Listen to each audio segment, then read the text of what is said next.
The shelter had already decided the weak little puppy wouldn't survive. But then, the puppy lifted her paw. The vet froze. He saw something no one expected, and it changed everything. Before we start, make sure to hit like, share, and subscribe. And really, I'm curious, where are you watching from? Drop your country name in the comments. I love seeing how far our stories travel. The shelter echoed with the restless sounds of barking and whining, cages rattling as volunteers hurried down narrow aisles. It was overcrowded, the air heavy with disinfectant and sadness. Each animal carried its own story of abandonment. But one small cage at the far corner drew the heaviest glances. Inside lay a frail puppy, her fur dull, her body trembling with weakness. She barely moved, her shallow breaths rising and falling in fragile rhythm. While other dogs barked for attention, she only watched silently, her big brown eyes reflecting exhaustion and fear. Whispers followed her wherever staff passed. "She won't last," one muttered. Another sighed. "It's kinder to let her go." The words hung in the air like a verdict. Dr. Harris, the shelter's veterinarian, walked by slowly, his heart sinking at the sight. This would be the hardest part of his day.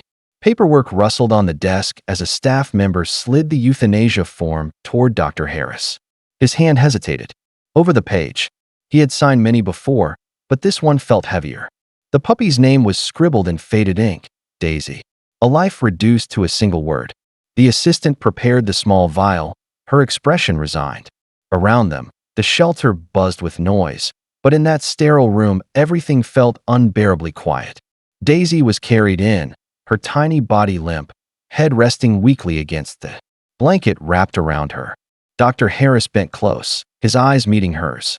For a moment, it seemed as though she understood.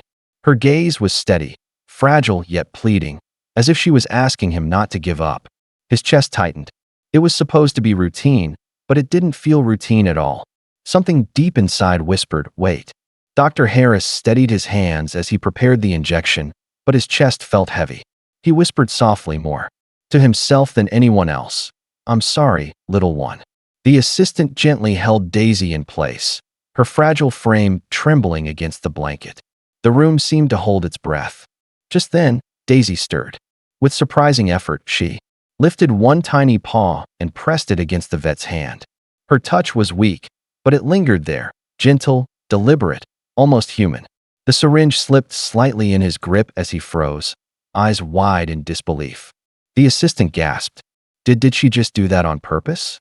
For a moment, the routine clinical act transformed into something far more intimate. Daisy's eyes locked with his, glistening with tears of exhaustion, yet carrying something else, determination. Dr. Harris felt his throat tighten. This wasn't reflex. This was a plea. Every instinct told him to stop, to look closer. Against the silence, Daisy's paw remained, shaking but insistent, as though begging him not to give up just yet. The vet lowered the syringe. Something inside him had shifted. Whatever was happening, this little puppy wasn't ready to surrender. Dr. Harris set the syringe aside, his heartbeat loud in his ears. He placed a stethoscope gently against Daisy's chest, expecting only fading silence. But instead, he caught something faint, uneven, irregular, but still fighting. Her heartbeat was fragile, like a flickering candle, yet undeniably present.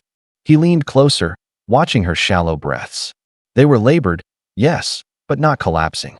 Each inhale seemed to fight against something unseen, as though an invisible weight pressed down on her.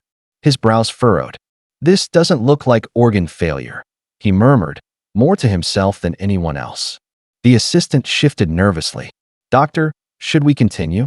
The room felt caught between two worlds, one where Daisy's life ended quietly, and another where hope demanded to be heard. Harris shook his head. "Not yet.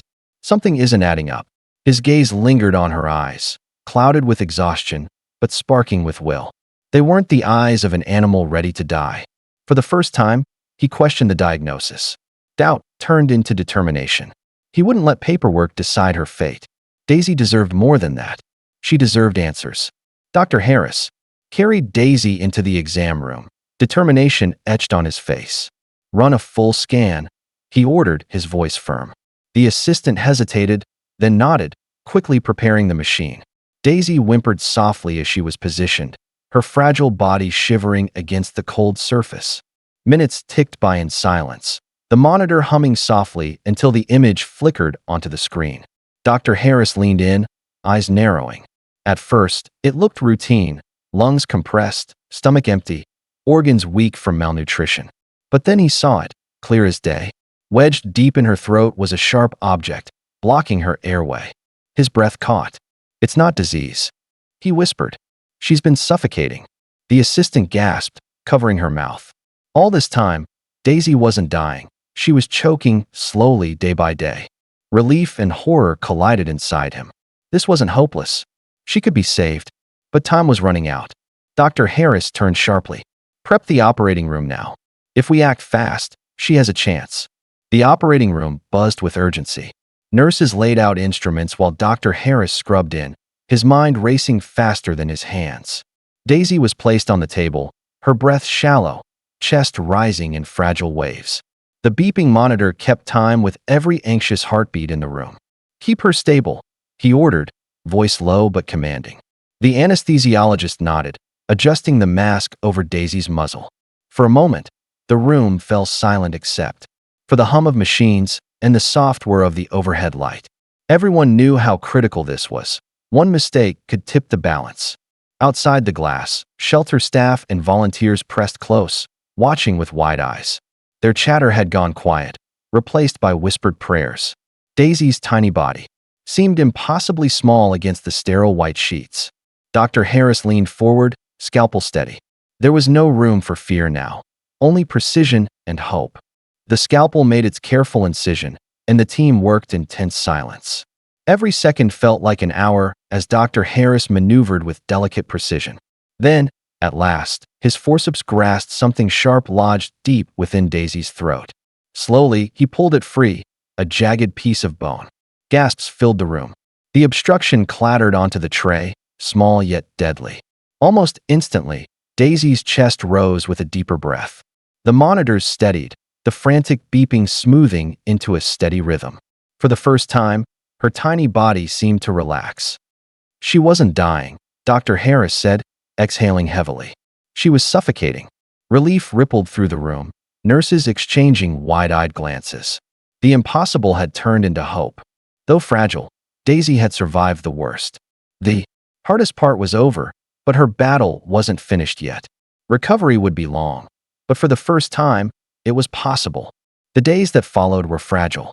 Daisy lay in a small recovery pen, wrapped in soft blankets, her body still weak from surgery. Monitors tracked every heartbeat, every breath. At first, she barely stirred, her eyes half closed, drifting in and out of restless sleep. The staff moved quietly, careful not to disturb her. Dr. Harris visited each morning, kneeling by her side. He whispered words of encouragement as he gently stroked her fur. "You're stronger than you look," he said softly. Sometimes, Daisy's tail gave the faintest wag, as if she understood. Gradually, change appeared. She began sipping water, then nibbling food. Her eyes, once clouded with pain, grew brighter day by day. Volunteers gathered, astonished at her resilience. Each small step felt like a miracle. By the end of the second week, Daisy pushed herself up, shaky but determined. She was fighting and winning. Weeks later, sunlight streamed through the clinic yard as Daisy bounded forward, her once fragile legs carrying her with surprising strength. Her fur shone, her bark rang clear, a picture of life reborn. Volunteers watched with teary smiles, unable to believe this was the same puppy they had almost lost. Dr. Harris knelt, holding out his hand. Daisy trotted over, pressing her paw firmly into his palm, just as she had that fateful day. But this time, it wasn't a plea, it was gratitude. "You never gave up," he whispered, eyes shining. "And neither did I."